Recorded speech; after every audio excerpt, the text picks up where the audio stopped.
Assalamualaikum warahmatullahi wabarakatuh.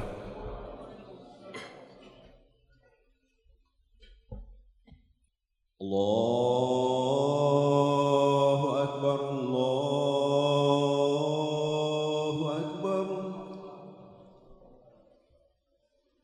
Allahu Akbar, Allahu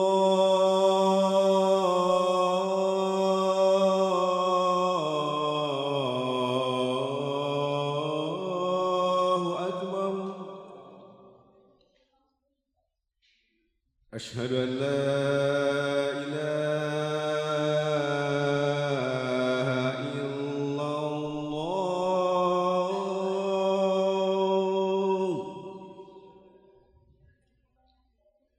Ashhadu an la ilaha illallah.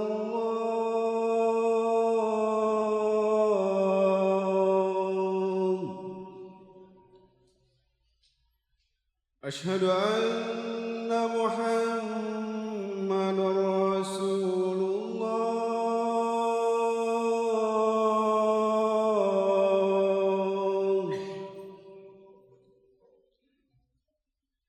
أشهد أن محمد رسول الله.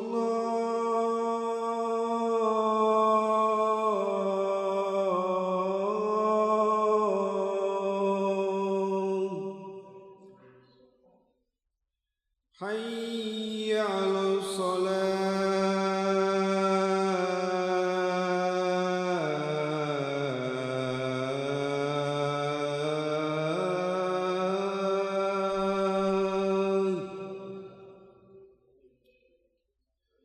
حي على الصلاة.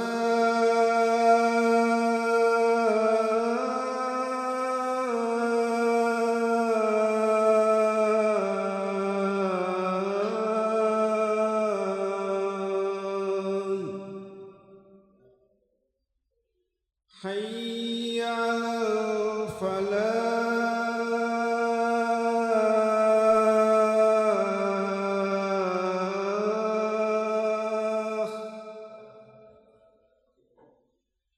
حي على الفلاح.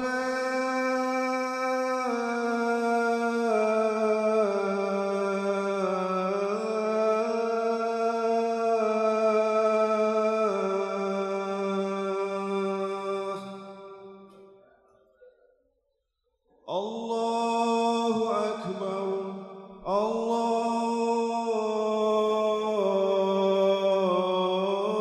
الله أكبر. لا إله إلا الله.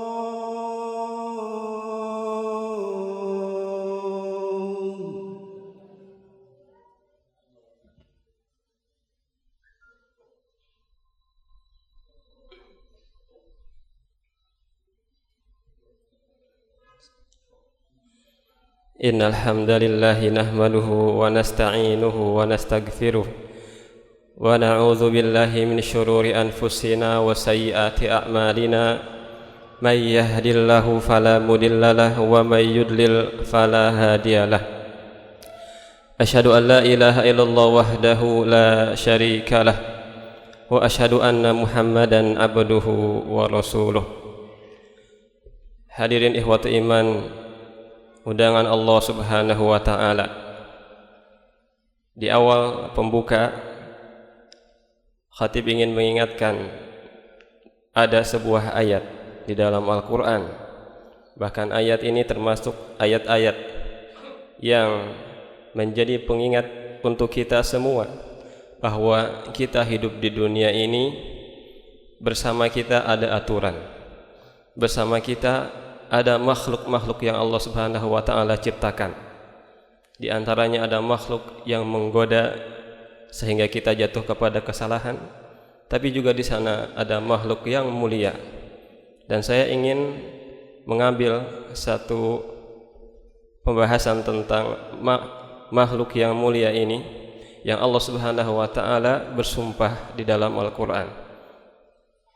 Maka di antara sifat daripada malaikat yang disebutkan di dalam Al-Quran banyak sekali.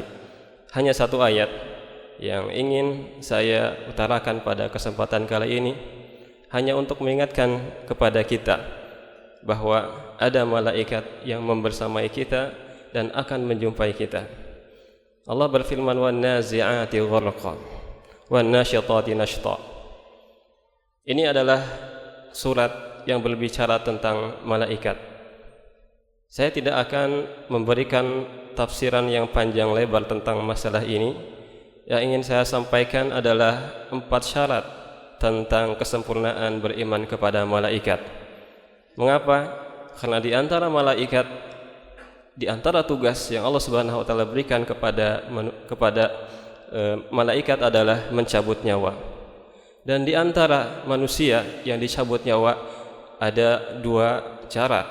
Yang pertama ada dengan cara yang keras dan sangat keras, dan yang kedua adalah dengan cara yang lembut. Dan kita mengetahui beberapa keterangan yang Rasulullah SAW sampaikan tentang bagaimana sakitnya sakaratul maut. Dan itu pasti akan dialami oleh semua orang, oleh semua manusia.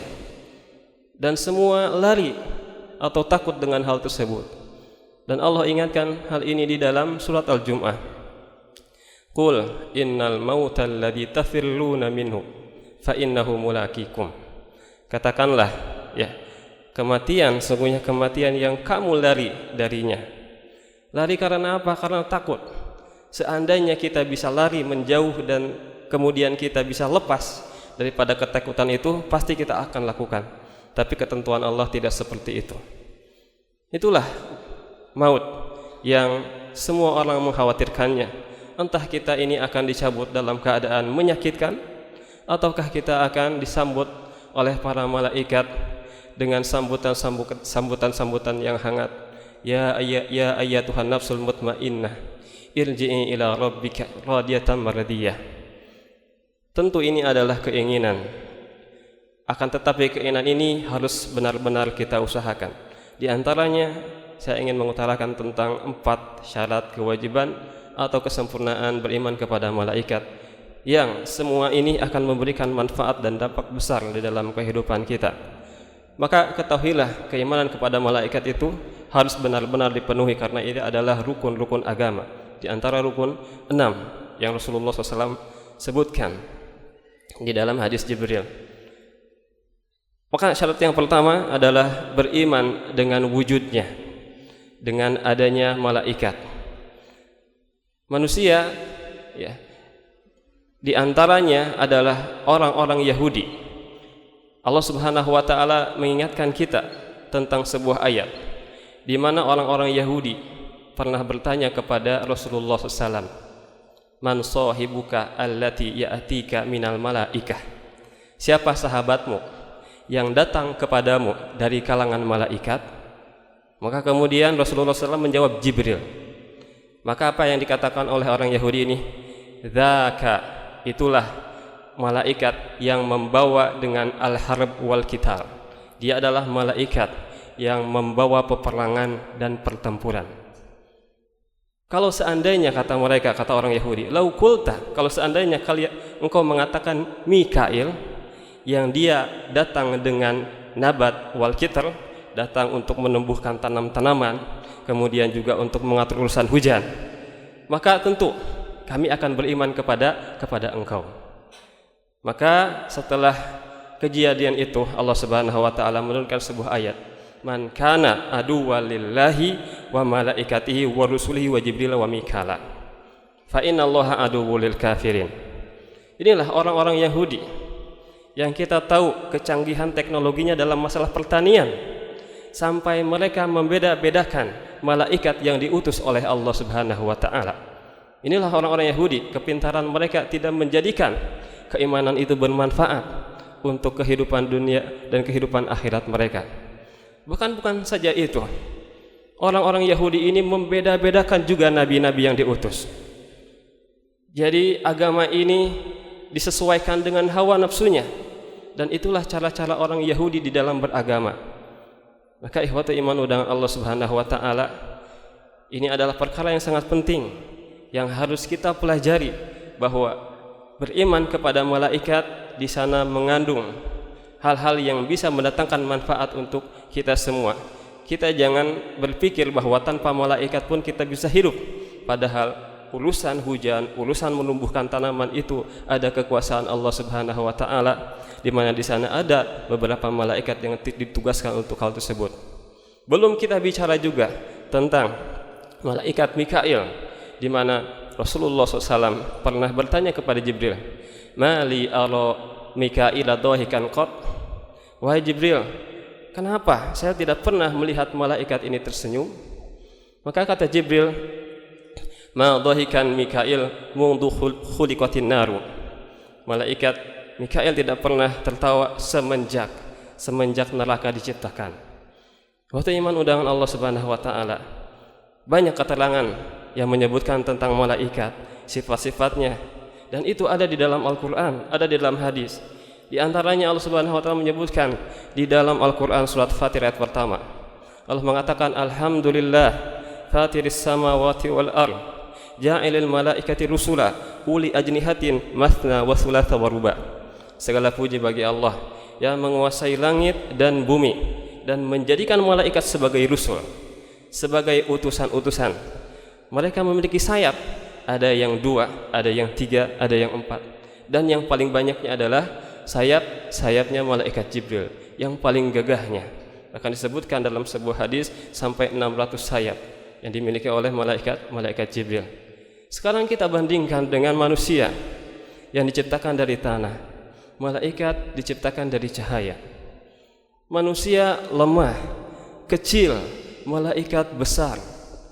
Besarnya digambarkan di dalam hadis, pemikul arsy, malaikat yang memikul arsy, antara pundak dengan telinganya itu sejauh perjalanan 700 tahun.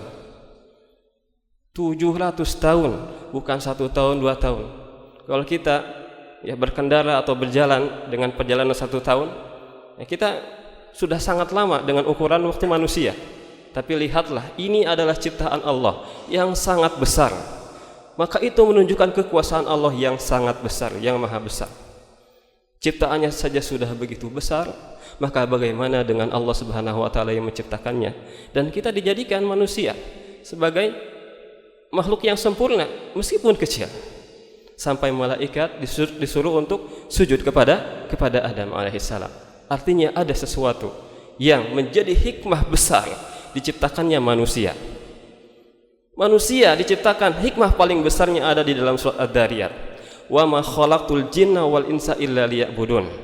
Ini adalah ayat yang kita tahu, kita paham maknanya, bahwa Allah memiliki hikmah yang besar dari penciptaan manusia, yaitu untuk beribadah kepada Allah Subhanahu wa taala.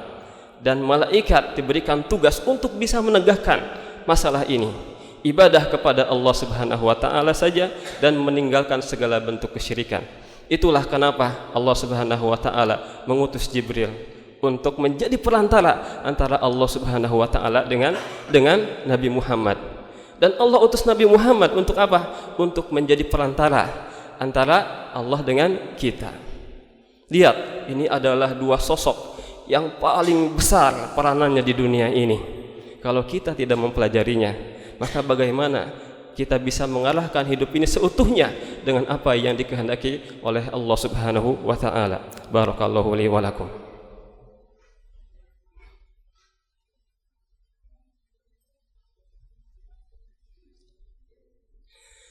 Alhamdulillahilladzi arsala rasulahu bil huda wa dinil haq liyudhhirahu ala dini kullihi wa kafa billahi syahida.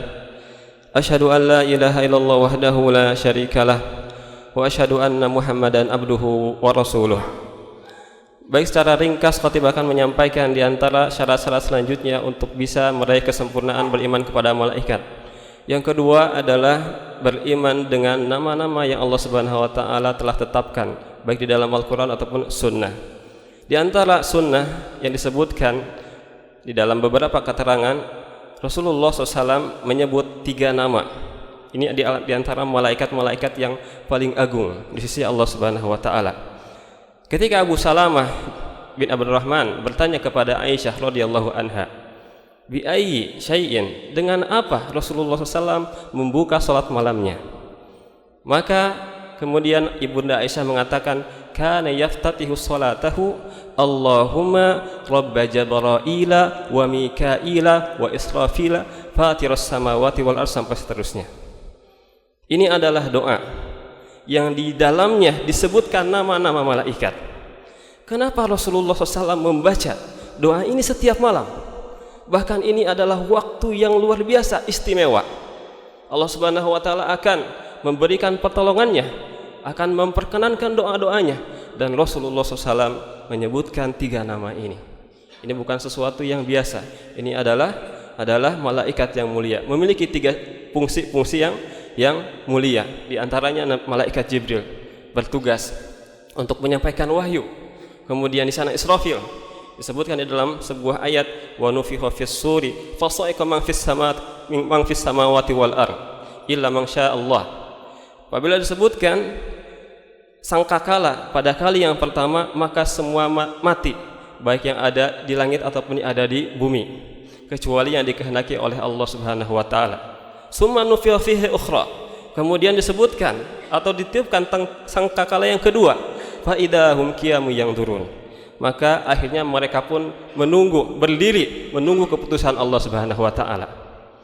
Ini adalah tugas yang luar biasa, membuat kita menjadi semakin waspada dengan hidup ini. Kapan ditiupkannya sangkakala itu? Di kali yang pertama. Kapan dia di kali yang kedua? Dengan kita menyebut di dalam doa yang biasa Rasulullah SAW sebutkan di dalam salat malamnya, maka kita semakin mengingatkan kepada diri kita bahwa kita hidup bersama dengan para malaikat. Kemudian di sana Mikail, sebagaimana yang tadi telah disebutkan, di mana ini yang disukai oleh orang-orang Yahudi, dan orang Yahudi memusuhi malaikat Jibril. Ikhwatu iman dan Allah Subhanahu wa taala. Kemudian selanjutnya di antara kesempurnaan beriman kepada malaikat adalah mengimani tugas-tugasnya. Tugasnya sudah saya sebutkan dalam beberapa keterangan secara ringkas. Kemudian yang keempat adalah mengimani sifat-sifatnya. Nah, sifat-sifat ini terkadang khusus bagi para malaikat, dan itu yang membuat berbeda dengan manusia. Malaikat diciptakan dari cahaya, dia tidak pernah membangkang kepada Allah Subhanahu wa taala. Malaikat diciptakan untuk beribadah kepada Allah Subhanahu wa taala, bertasbih sampai tidak pernah jemu, bertasbih, bertahlil dan seterusnya. Ini adalah malaikat yang mulia yang memiliki tugas seperti itu, dan jumlahnya tidak ada yang mengetahui kecuali Allah Subhanahu wa taala. Allah berfirman, wa ma ya'lamu junuda rabbika illahu, dan tidak ada yang tahu bala tentara Tuhanmu kecuali hanya Dia saja. Saking banyaknya, Allah Subhanahu wa taala tidak menyebutkan jumlahnya, tapi kita hanya perlu mengimani beberapa saja yang disebutkan di dalam Al-Qur'an dan hadis. Maka kemudian di antara sifat-sifat yang harus kita ketahui tentang malaikat agar kita bisa berbuat sesuai dengan kehendak syariat, di antaranya adalah malaikat tidak menyukai bau-bauan. Rasulullah SAW pernah bersabda, man akalal basal, barang siapa yang makan bawang, fala yaqrabanna masajidana, jangan kalian masuk ke masjid-masjid kami, karena sesungguhnya malaikat terganggu dengan bau seperti itu. Kemudian yang kedua, malaikat akan mengepakkan sayapnya ketika menemui halaqah-halaqah ilmu. Wa innal malaikata la tadau ajnihatahu ridwan bi talibil ilmi. Ini adalah keutamaan yang besar bagi para penuntut ilmu syar'i, di mana di sana Allah Subhanahu wa taala menjadikan malaikat menghormati orang-orang yang menuntut ilmu syar'i, dan masih banyak lagi sifat-sifat yang lain yang tidak bisa disebutkan dalam kesempatan ini. Hanya saja khatib menghimbau kepada diri khatib pribadi dan juga kepada kaum muslimin semuanya, di antara hal yang penting untuk kita pelajari, kita kokohkan, kita sempurnakan adalah rukun iman. Dan di antara rukun iman yang perlu kita pelajari terus juga kita sempurnakan adalah beriman kepada malaikat. Maka semoga Allah Subhanahu wa taala mengampuni segala dosa-dosa kita, mempermudah segala urusan kita dikuatkan dalam urusan beriman kepada malaikat, karena sesungguhnya itu adalah kasih sayang dari Allah Subhanahu wa taala. Aqulu qouli hadza wa astaghfirullah li wa lakum. Rabbana atina fid dunya hasanah wa fil akhirati hasanah wa qina adzabannar. Wassalamu alaikum warahmatullahi wabarakatuh.